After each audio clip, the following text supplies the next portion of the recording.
माननीय डॉक्टर मनमोहन सिंह जी का स्मरण करना चाहूंगा।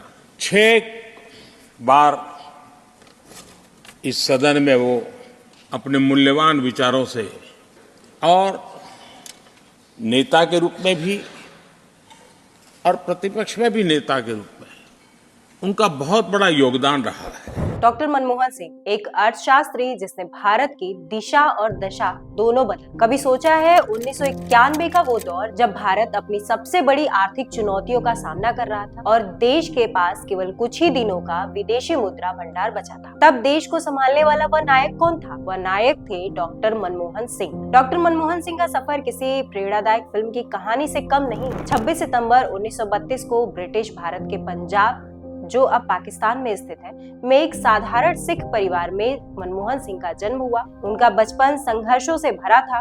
विभाजन के दर्द ने उन्हें गहराई तक प्रभावित किया, लेकिन कठिनाइयों ने उनके हौसले को कभी कम नहीं होने दिया। पंजाब विश्वविद्यालय से उन्होंने इकोनॉमिक्स से बैचलर डिग्री और मास्टर डिग्री कंप्लीट की। इसके बाद वो मूव किए इंग्लैंड की ओर, जहां पर उन्होंने कैम्ब्रिज यूनिवर्सिटी से इकोनॉमिक्स की पढ़ाई पूरी की और फिर 1960 में ऑक्सफोर्ड जैसे प्रतिष्ठित संस्थान से डी.फिल में शिक्षा प्राप्त कर उन्होंने अपने ज्ञान को भारत की सेवा में समर्पित किया।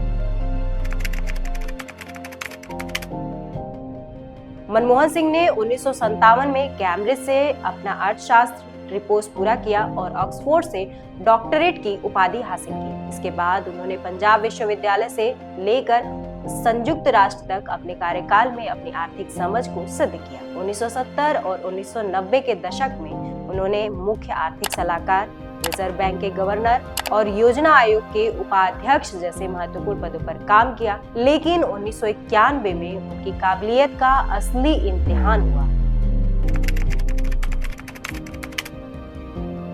जब भारत 1991 में आर्थिक संकट से जूझ रहा था।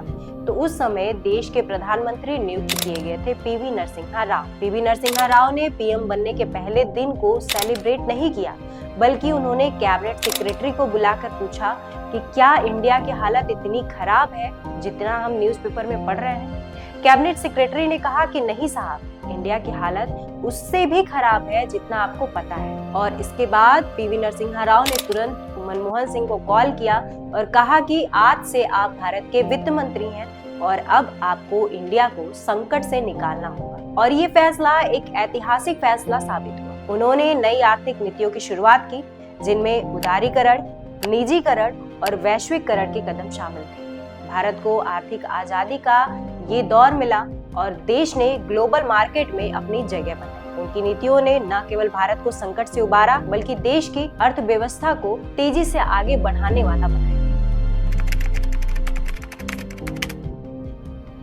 2004 से 2014 तक डॉक्टर मनमोहन सिंह ने प्रधानमंत्री के रूप में कार्य किया। उनका कार्यकाल कई बड़ी परियोजनाओं और कानूनों के लिए जाना जाता है, जैसे राष्ट्रीय ग्रामीण रोजगार गारंटी योजना, सूचना का अधिकार अधिनियम, राष्ट्रीय ग्रामीण स्वास्थ्य मिशन, आधार कार्ड प्रोजेक्ट। उन्होंने भारत की विदेशी नीति को मजबूती दी और अमेरिका के साथ परमाणु समझौते को सफलतापूर्वक अंजाम दिया। 1958 में गुरुशरण कौर से विवाह करने वाले डॉक्टर सिंह 3 बेटियों के पिता हैं। उनका पारिवारिक जीवन हमेशा एक प्रेरणा का स्रोत रहा है। आज जब भारत को फिर से आर्थिक और राजनीतिक चुनौतियों का सामना करना पड़ रहा है, तो डॉक्टर मनमोहन सिंह का जीवन हमें ये सोचने पर मजबूर करता है कि क्या ईमानदारी, काबिलियत और समर्पण से देश को एक बार फिर नई ऊंचाइयों पर ले जाया जा सकता है। डॉक्टर सिंह का सफर एक व्यक्ति की कहानी नहीं, बल्कि यह भारत के सपनों की कहानी, एक ऐसी कहानी जो ये सिखाती है कि चुनौतियों के बीच कैसे नई राह बनाई जा सकती है।